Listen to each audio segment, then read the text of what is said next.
Thank you so much, Dr. Hegde, for arranging this. And we're really thankful to the whole team of doctors. The first session will be by Dr. Sundar, and Dr. Sundar will be introduced by Dr. Hegde. For those of you who are new to the School of Ancient Wisdom, I'd like to tell you that this is a spiritual center for transformation. And this was founded by Mrs. Manize Seth. The school really, I'd like all of you to visit it because it's really a paradise on earth. And it's so full of the energy of love. Because Ma Manize, who founded it, always said, love is the only currency in the world. So I think it's really wonderful that Param Vedanta is sharing this ageless wisdom with all of us, the members of the School of Ancient Wisdom. So thank you so much. And now I hand it over to Dr. Thimmappa Hegde. Thank you, Sajani, for this wonderful opportunity to be able to interact with all the friends of the School of Ancient Wisdom. I have a long association with the school and a very personal interaction with Madam Manize Seth. How enthusiastically she showed around the place and her interest in making that center a wonderful center for studies, particularly for all areas of spirituality. And she was absolutely open to every kind of spiritual tradition. She did not restrict herself to any one school of thought. And she was open and welcoming everybody, all like-minded people who wanted to grow in the field of spirituality. And for the reasons of the pandemic, we are not able to meet in that beautiful place in person. But then it gives an opportunity for us to have more meetings, to be able to sit at home.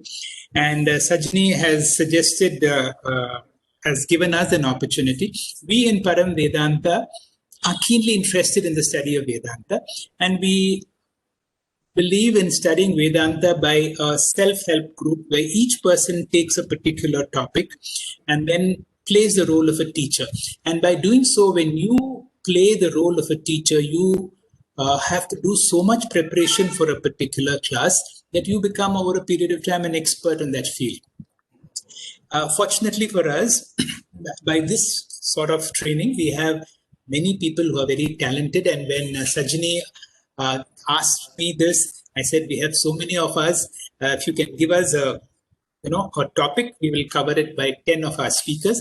And the opening talk will be by Dr. Sundar, one of our most brilliant and gifted and committed doctors who are part of our group. Dr. Sundar is the professor of plastic surgeon at the St. John's Medical College. He did his MBBS from Mysore Medical College. After that, he did his MS from the Grant Medical College in Mumbai.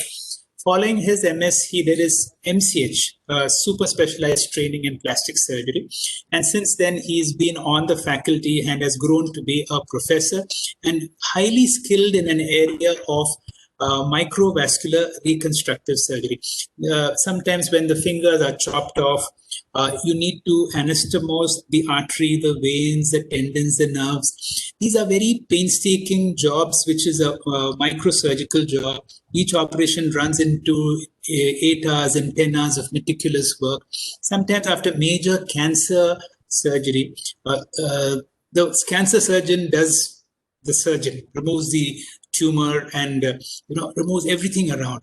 Now then comes Sundar and his team to do a painstaking reconstruction and to make the person look alike.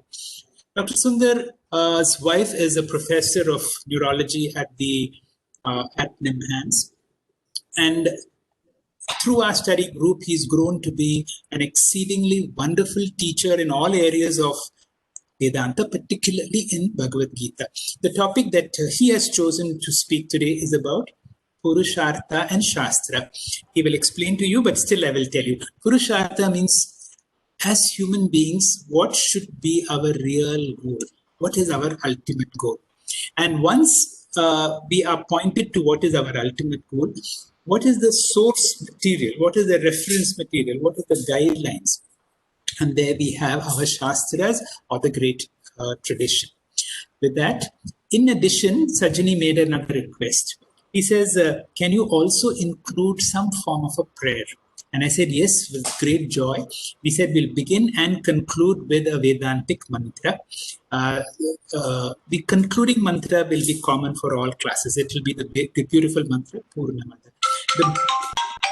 The beginning mantra is different for different classes. And Dr. Sundar has chosen Om Sahana Bhavatu. Over to you, Dr. Sundar. The session is yours. And Dr. Sajani will moderate the session. Thank you so much, Dr. Hegde. And it's over to Dr. Sundar. Good evening, everybody. Hari Om, Shri Guru Namaha. Thanks for this opportunity.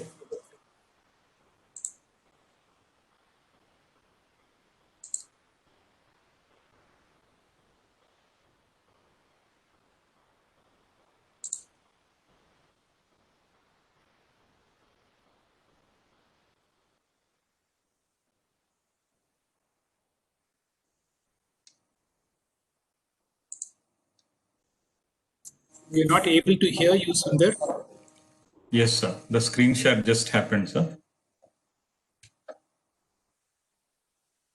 Om Sahana Vavatu Sahanau Bhunaktu Sahaviryam Karavavahai Tejasvina Vaditamastu Ma Vidvishavahai. Om Shanti Shanti Shantihi. Om. May God protect us both. May God nourish us both. May we work together with energy and vigor. May our study be enlightening to the highest degree, not giving rise to any hostility. Om, peace, peace, peace. Since today's topic also deals with the scriptures of the Shastram, which covers several other Shanti mantras, I shall explain the word-to-word meaning. It's the later part of the class, but since it is auspicious to chant the Shanti mantra, we have started with this mantra. Thank you for this opportunity for a series, 10 series sessions of this talks on the topic of Introduction to Vedanta. This series was given years ago by our Guruji Swami Paramarthananda Ji. He himself had based this series of talks based on a text by Adi Shankaracharya, which goes by the name Tattva Bodha. In addition to the topics in the text Tattva Bodha, Paramarthananda Ji added certain topics to make this series as a beginner's text. This text comprises of several technical terms which have been explained through this series. So we start with the first topic in this session, which is Purushartha. The word Purushartha comprises of two words, Purusha and Artha.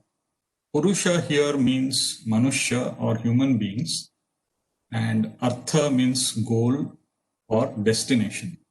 So the word Purushartha means the goals or the destination or the purpose of our lives. When we say human beings have got goal, it obviously presupposes that we have a choice, we have a free will, and that we can put forth effort to reach out to such goals. It also says that what distinguishes us from animals is animals live instinctive life, whereas human being who is blessed with this faculty of buddhi, reasoning faculty, faculty, is able to choose and achieve a particular goal. Scripture set forth to say that all possible human goals can be categorized into four. As we see in this slide, Artha, which means security, Kama, comforts, Dharma, and moksha purushartha. All goals that we might possibly have, if we sit and analyze, will fall in one of these four categories alone.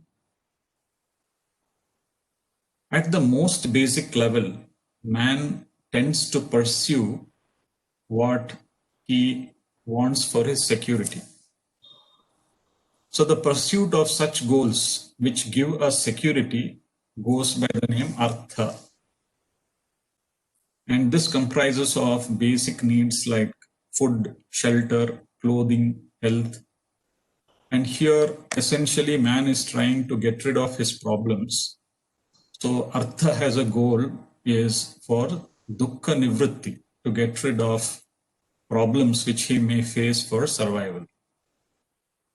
Once man can meet with these goals to a reasonable measure, and he is having time in excess, then he looks forward for some comfort and pleasure in his life, which come under the heading Kama Purushartha. When security is taken care of, he would like to spend the time he has in pursuit of things like sports, music, travel, etc. So these comforts, enjoyments can be seen as means towards sukha prapti. Having taken care of basic problems of survival, man wants to pursue happiness. Then scripture point out the third purushartha, which is called as dharma purushartha. Having attained artha, which is security, and kama, which is comforts, to a reasonable extent, naturally desires to perpetuate artha and kama towards future, in future also.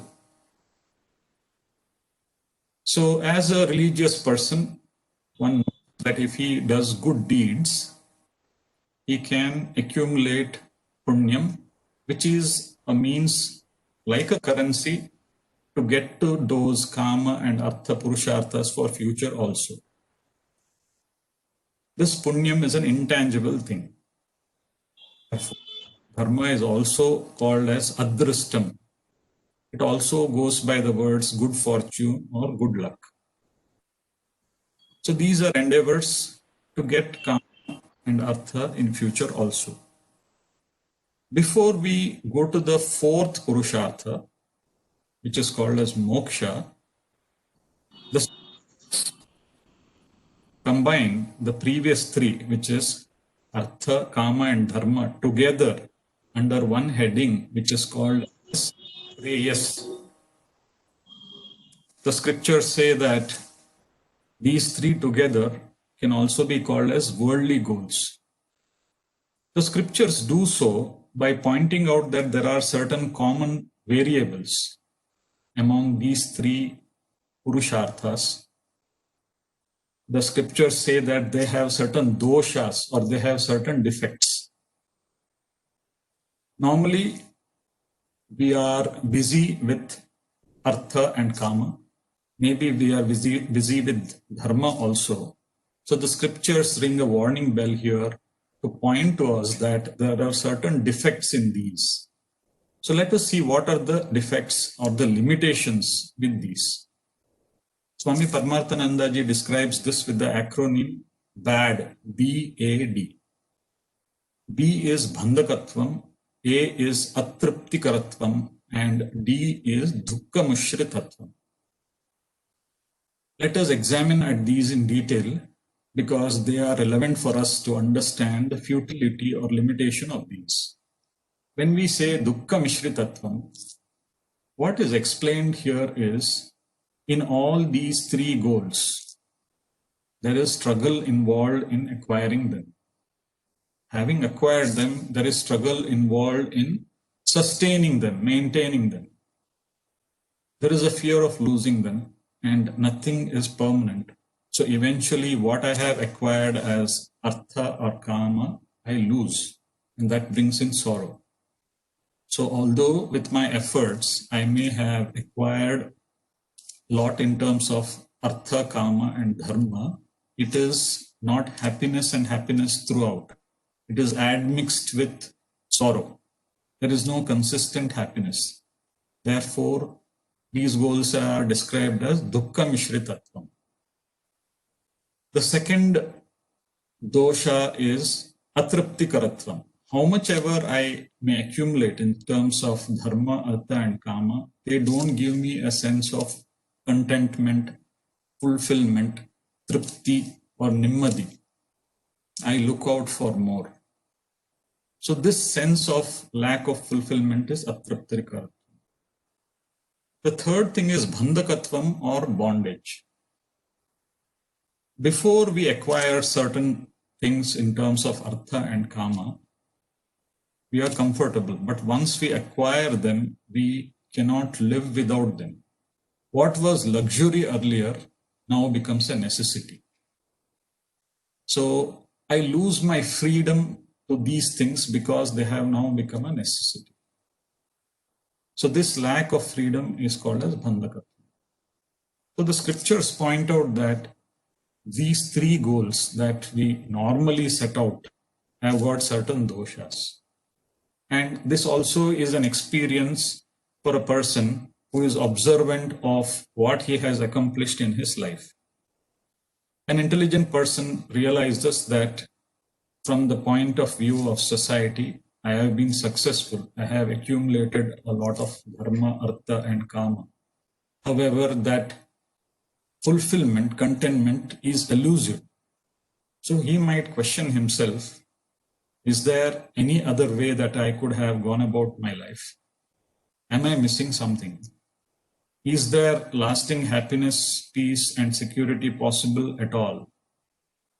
So for such a person, the scriptures answer that yes, there is lasting happiness, peace, and security.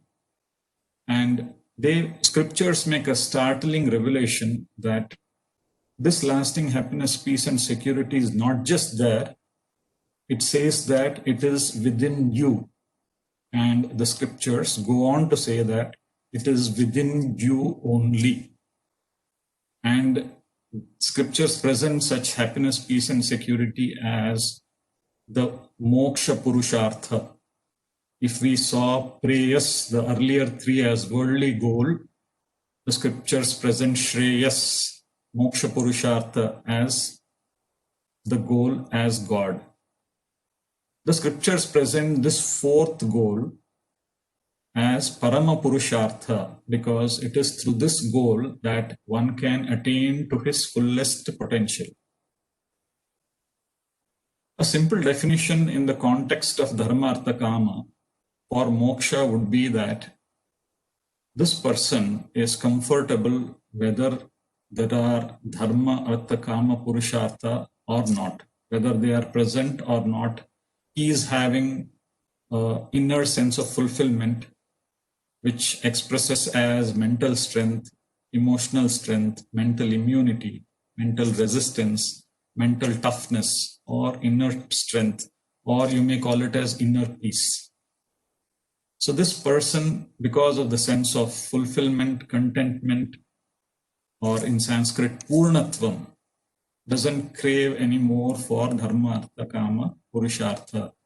Therefore, the doshas which are attributed to them no longer affect him. So with such a beautiful picture presented by the scriptures, especially when it is said that such a goal is already within us, one may wonder why I have not noticed this far. One may also be interested to know how is it possible to attain to that goal which the scriptures are saying as to be present already within me. So the scriptures point out that this lasting happiness which is there within you is not evident to you because it is seemingly covered by layers, gross, subtle to the subtlest, which prevent you from attaining to that potential which is there within you. So the question arises, how can I shift from preyas to shreyas? how can I attain to the moksha purushartha? How can I move from the vision of the world to the vision of God? So it is here that the Shastram comes into the picture, the Guru Shastra Sampradaya comes into the picture to help us to literally hold our hands and walk us through this journey to attain to the moksha purushartha. The word Shastram, Shashanat Trayate, is composed, as we have seen, of two portions.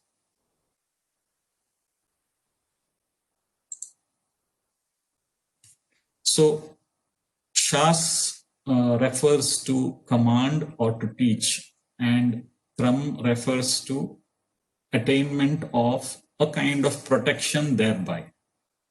Just as the mother would command the child initially, and as the child attains to some maturity, teach, in the same manner, the scriptures command us initially to take to a particular path.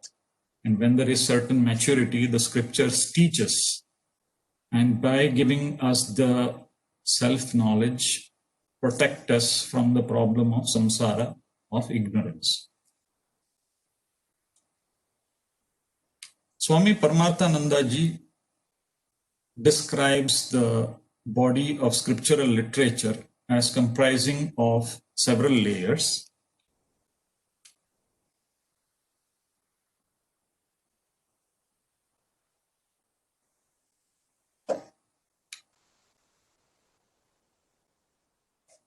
I am unable to navigate the slides. Can you click on the screen? Yeah, thank you.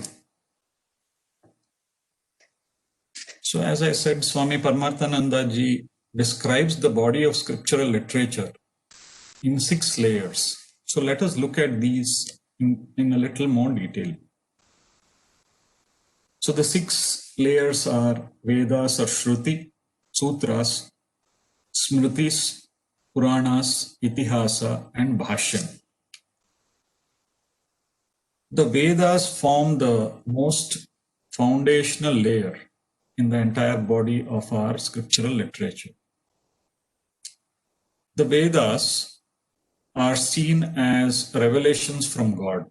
They are not traditionally viewed as a product of human intellect.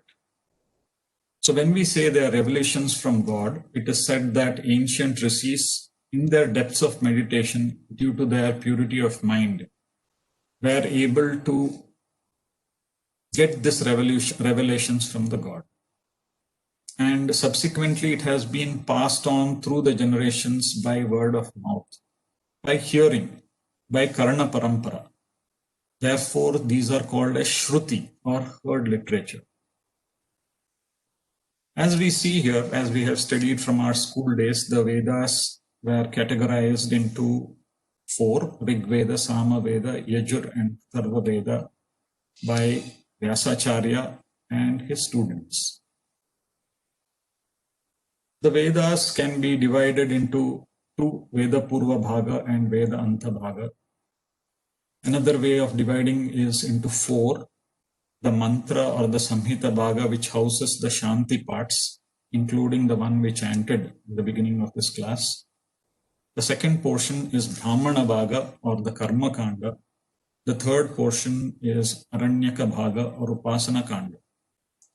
The Karma Kanda comprises of several rituals which give us material benefits, and Upasana Kanda comprises of meditational practices.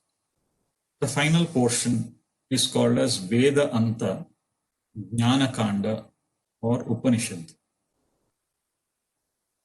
This portion is the philosophical portion of the Vedas. This is the portion which deals with the moksha purushartha. Traditionally, they say there were over 1,000 Upanishads, out of which 108 Upanishads have prominence. And out of them, 10 Upanishads are popular because they were cross-referenced by Vyasacharya in his treatise Brahma Sutra. Also, Adi Shankaracharya has given commentaries on these 10 Upanishads. So a sincere seeker has to put a forth effort to study some or all of these Upanishads. The Vedas comprise of about 20,000 mantras. They are set in either metrical form, as in a Rig Veda, or in a prose form in Yajurveda, or in the form of a Gana, a song in a Samaveda. They were composed in this manner so that they can be set to a hymn or they can be chanted. The idea behind doing this was to maintain the integrity of the composition of the syntax, because these were the days when there was no written literature. So this was the way by which it would be communicated through the generation and its compositional integrity maintained. One may question, if Vedas are so important, why is there any need for further layers? Why was there a need for the other 5 layers? So ideas in the Vedas are abstract and it may be difficult for a beginner to understand. So with this in mind, several of the subsequent layers have come forth to help us to attain to that moksha purushartha through our studies. We now go to the second layer, which is called as the sutras. The definition of the sutras is put up here. It comprises of 6 words. The sutras are described as aphorisms, nutshell statements, cryptic statements.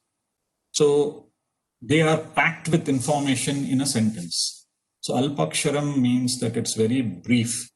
Asandiddham means that it is clear to the point, there is no any ambiguity.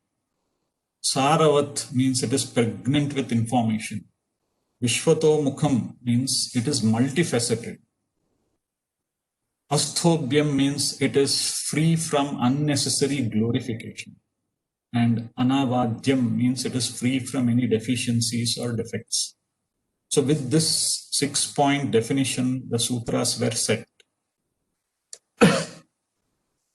Traditionally, if Vedas are to be viewed as information which is strewn across like flowers, the sutras are seen as a topic-wise arrangement, codification, classification, and in addition to that, making them compact so that it is like a flowers which are arranged in a garland.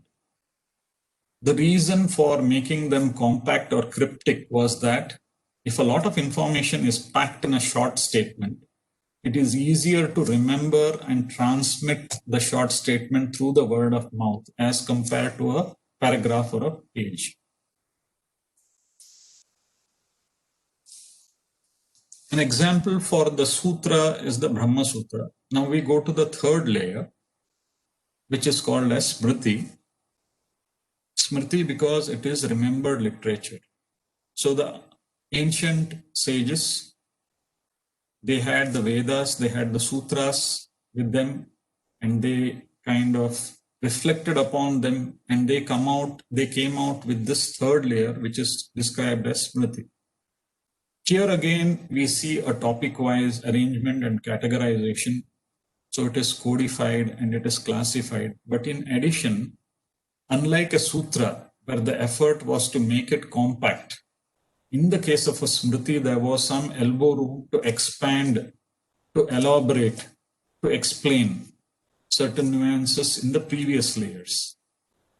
Although it is expanded, it is still possible to transmit it through the generations, maintaining its integrity intact because these are in metrical form. So they are set to a particular hymn or a chandas, to a meter. Extremely popular example would be the Bhagavad Gita, which has helped so many of us to revisit our tradition, our literature, to get back to our roots in a way. The next layer of literature, or the next two layers of literature, are the Purana and Itihasa. Here again, the topics in the sutras and in the Vedas are picked, they are categorized, they are classified, and there is further elbow room for the sages to magnify them, elaborate them, paint them on a larger canvas. Purana is derived from the word Pura Apinava. So this literature is ancient, but it is ever fresh. It is ever relevant even for the life of today. So Bhagavata Purana would be an example. Itihasa, it is three words, it means, does it certainly happen? So here again, there is an elaboration of topics which are there in the Vedas and the Sutras on a much larger canvas by taking some events which have happened as a part of the history. So two popular ones are the Mahabharata, which has 1,00,000 verses, and the Ramayana, which has about 24,000 verses. So the idea is not to present the accuracy of the history, but to present certain important principles which are there in the scriptures by the method of a storytelling. Abstract ideas are concretized, symbolized, personified. So negative traits like raga, dvesha are given the symbolization, a personification of a Rakshasa to give a better impact. Virtue like Satyam is explained elaborately in the Harishchandra Purana. Then we go to the sixth layer, which is called as Bhashyam, which comprises of commentaries by more recent acharyas like Adi Shankaracharya. Although we have several layers, it still requires a master, a guru, to, as if, kind of unlock the secret which is there within the scriptures. So these commentaries unlock for students, seekers like us, abstract ideas which are contained in the previous layers. So Adi Shankaracharya has Bhashyam for the 10 Upanishads, for the Brahma Sutra, as well as for the Gita. In addition to this, there are scriptural texts which are called as Prakarana Granthas. So these are texts, we may call them as beginner texts. These arrange the topics in a systematic manner, comprehensively, from the simplest fundamentals that one should know to the most philosophical, complex ones that we should abide in and become with. So an example of such Prakarana Grantha is Tattva Bodha, based on which Swami Paramarthananda ji gave this introduction to Vedanta series, which we are now sharing with you. Other texts in this series include the Prakarana Granthas include the Viveka Chudamani and the Panchadashi. With such a large body of literature, one may wonder, where should I begin? How should I go about? So Adi Shankaracharya laid down what is called as Prasthanatrayam. So the threefold path, or the three fundamental primary texts of our Shastras. And they comprise of the Upanishads, the Bhagavad Gita, and the Brahma Sutra.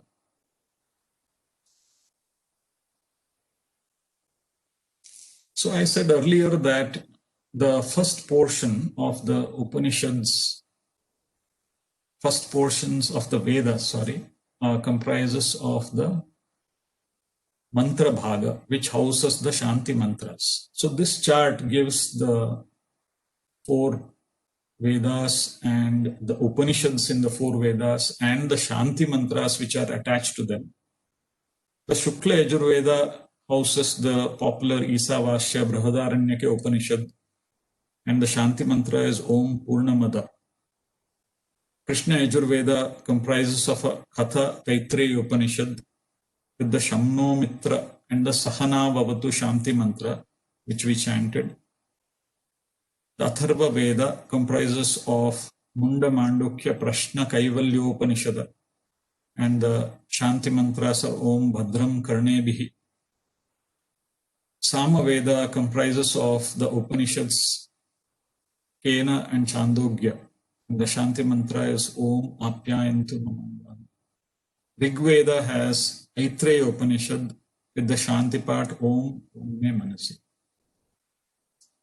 With this broad outlook to the Shanti mantras, let us look at the word-to-word meaning of the popular Shanti part Sahana Vavatu.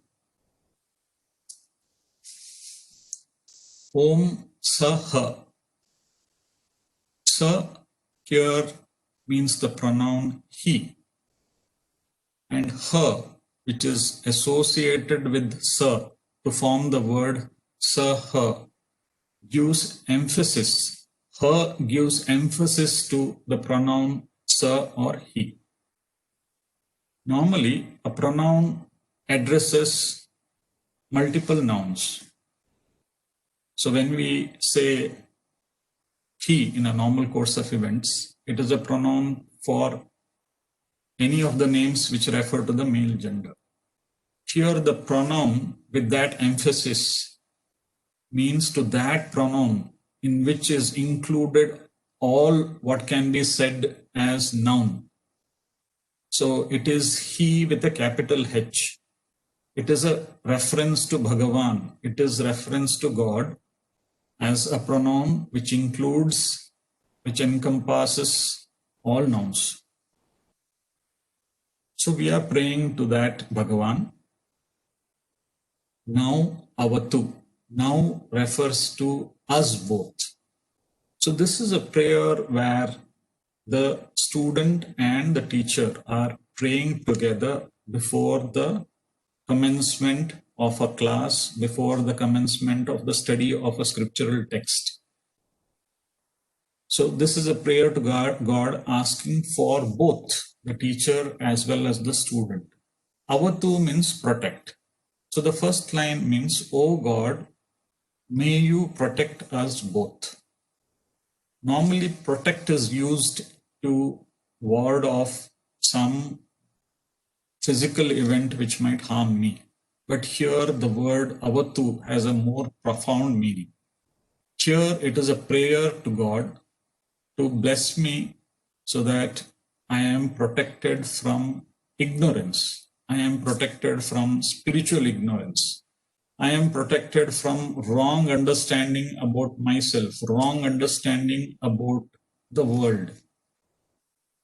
To protect from self-ignorance, bless me with self-knowledge. So the first line means, oh God, protect us both by giving self-knowledge. So the first line is a prayer for jnanam, atma jnanam. We will reach there through several of these classes in this session of Introduction to Vedanta. Now we go to the second line. Saha now, again. O God, may you bhunaktu, may be taken as protect or may be taken as nourish. May you protect us. So mere English reading would mean that the first line is asking for a blessing of protection. The second line is also asking for a similar blessing of protection. But as you see here, bhunaktu is also termed as nourish. So in the first line, I am asking God to bless me by removing self-ignorance, by giving me self-knowledge. But self-knowledge or jnanam by itself does not protect me in a consistent basis. I may get self-knowledge, but the next moment in my life, if there is a crisis, I am back to my old self. So it seemed good in the middle of a class, but it has not really been relevant to me out when I am out in the world. So the second line is asking for a blessing from God to be able to retain this knowledge, retain the jnanam. So Swamiji compares here to the food we eat and the process of assimilation. So the first line may be compared to consumption of food. Mere consumption without assimilation, without digestion is of no use. Medically, there are certain diseases where one loses when there is no assimilation. So the second line is asking for a blessing so that I can assimilate this knowledge, this freedom from ignorance which I have got, this self-knowledge which I have got, this jnanam which I have got. Oh God, bless me so that it remains with me for a more consistent level, so that I can draw upon this at every moment in my day-to-day pursuit. So the first line is talking about jnanam, the second line is talking about jnana phalam, or it is talking about jnana nishtha, or it is talking about the benefit of jnanam. So the second line is asking, let this knowledge be soaked in every portion of me, every thought, every word, every deed which I do, let it come forth out of this knowledge which I have attained. So in other words, Swamiji says, this second line implies that having abided in this Atma Jnanam, let me live my life to the fullest extent. Let me enjoy my life in its true sense. So as we see, the first and second line are highly profound. Only asking God for His grace, as is shown in the first two lines, is not sufficient, as is shown in the third line. Saha viryam karavavahe. Saha again refers to he with an emphasis, that is Bhagavan.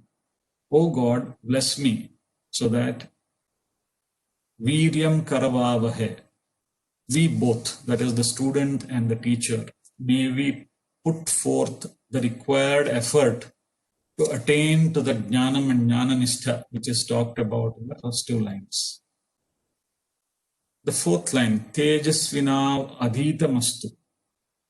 So this knowledge which has been talked about in the earlier two lines, let that remain bright in my mind. Tejas, adhitamastu, to the highest degree, let it remain bright in my mind. So Swamiji describes the first line as grahana shakti, a kind of an ability to grasp this knowledge. And the second line, which is this knowledge nourishes me, as dharana shakti. Having grasped that knowledge, dharanam, I am able to sustain the knowledge in me. And he says the combination of grahana and dharana shakti is medha shakti. Medha refers to the knowledge now which is retained in my mind. And here it is being termed beautifully as tejas, which is adhitam, to the highest degree, let it brighten my mind. Again goes to say that let this knowledge remain with me in such a way that every cell is soaked in this. Every response that comes forth is drawn from this knowledge, Atma Jnanam. Ma vidvisha vahe. Let there not be any animosity between the Guru and the Shishya. The idea is that there should be samvada, there should be a discussion. Like every Upanishad and the Gita is samvada between the teacher and the student. Swami Dayananda Saraswati famously said that an argument produces heat, but a discussion or a samvada produces light.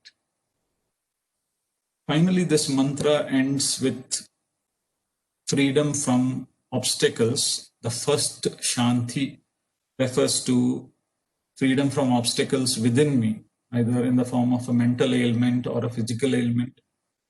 The second Shanti refers to freedom from obstacles which may be in my immediate surrounding. And the third Shanti refers to freedom from obstacles from supernatural forces. Any of these can take away the interaction between the student and the Guru and thereby make a hindrance in spiritual progress. So to summarize, this prayer is asking for a fivefold blessing from God. Let me have prayatna, bless me with prayatna, bless me with Medha Shakti, bless me with Jnana Phalam, bless me with Vigna Nivritti, so that there are no obstacles in my spiritual studies. Let me have a healthy relationship with my teacher. Let us conclude today's class with this Shanti mantra. Om Purnamada Purnamidam Purnat Purnamudachyate Purnasya Purnamadaya Purnameva Vashishyate. Om Shanti Shanti Shanti. Thank you very much for a patient listening. So this is the group, our satsang. So although Swami Chinmayananda said that a spiritual journey is alone to alone, all alone, in the sadhanas of Shravana, Manana, definitely having a guide, a master, and having the company of the satsang helps. Although during the process of Nididhyasanam, we are on our own. Thank you very much. Thank you very much, Dr. Sundar, for that very enlightening talk. But right now, I'd like to know if there are any questions. If anyone has a question, kindly unmute yourself and ask Dr. Sundar.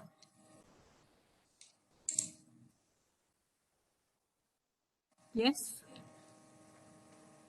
Any questions? I have a clarification. Mr. I am Janaki Rao.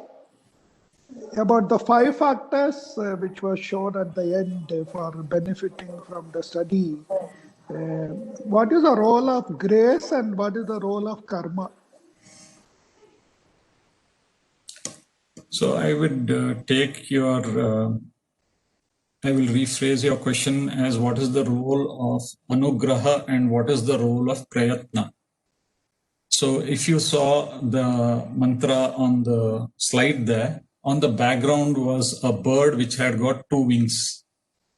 So that in the background is specifically meant to show that for our spiritual flight, both are equally important, the grace as well as the effort. Thank you. Any other questions?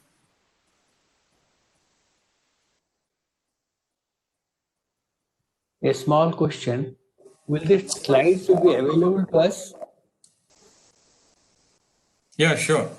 Thank you, sir. Thank you, Dr. Sundar. Yes. Any other questions?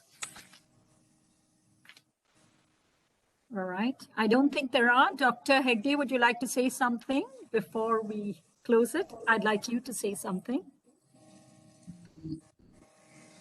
Nothing really, very nice and a very detailed presentation about human goals, about the various classification of scriptural text, and a very detailed explanation of the mantra Sahana Bhavatu. We keep chanting this mantra every time, but you will see there is so much of a depth of meaning that I ask for wisdom, spiritual wisdom. I ask for be able to relish that wisdom, that is called Jivan Mukti, Jnanam, to be able to relish that wisdom as a Jivan Mukta, to be able to put my own efforts, and for Shraddha, there may be no disagreement between me and my teachers. Very good, Sundar. Thank you, sir, for giving us this opportunity. We are very happy to associate. Thank you so much, Dr. Sundar. It was really, really wonderful. And I think it, the whole talk was enhanced by the wonderful slides that you had. They really added on to your talk. As Dr. said, you gave us this wonderful, talk on Purusharthas, the 4 Purusharthas, told us the difference between, prayas and shreyas, and how we can shift from this vision of the world to the vision of God. And also the literature, the layers of literature were very beautifully explained. Thank you so much. Now, as Dr. said, we all chant, the shloka, Sahana Vavatu, but we really don't know the depth of the meaning. So thanks so much for giving us that. And now we come to the end of the talk. And before we end, I'd like to tell you that next Wednesday, please join us again for session 2. It'll be at 7 and we'll conclude at 8. So thank you everyone for being with us. Thank you, Dr. Hegde. Thank you, Dr. Sundar. Thank you very much, ma'am. Thank you. Thank you, sir.